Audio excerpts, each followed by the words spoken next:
GT3 RS. The most extreme street-legal Porsche. 0 to 62, 4.2. Top speed, 193. With 415 horsepower, it's not as powerful as a 911 Turbo, but the power-to-weight ratio is practically the same, thanks to a radical diet. For starters, there's no mollycoddling four-wheel drive.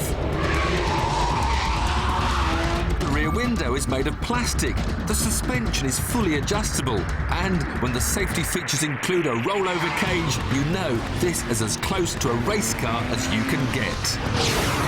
Which got us wondering how it would compare to this. The 911 GT3 Cup Car, raced by Team Parker in the UK Carrera Cup Championship. It has the same power and costs an identical £94,000. So let it set the benchmark.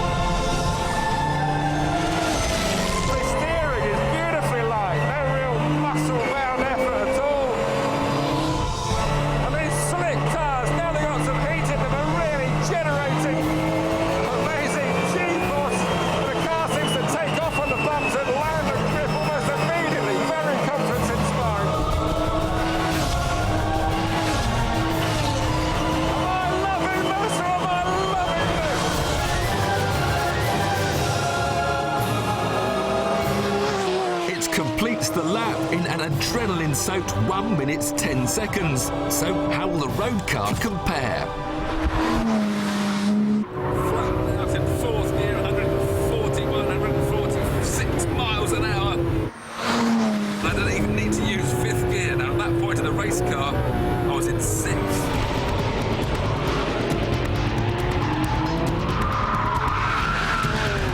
At first it felt like a wallowy old barge.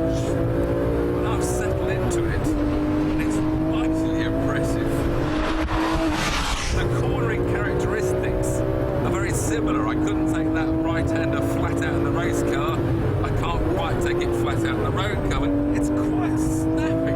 As soon as you stiffen the cars up, they become more edgy, they're less easy to power slide and showboat around, although there is one corner here at Castle Combe where you just can't resist it. You give it a flick on the power and then just balance it on the throttle and the opposite one. But enjoy.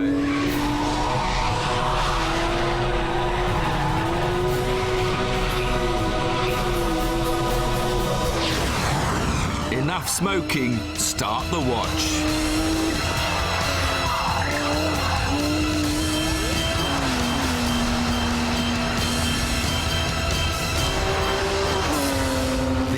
Gets round in 1 minute 15.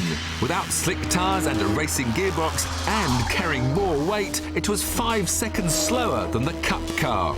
Yet, as a test of a driver's skill and for sheer driving adrenaline, the RS is every bit as good.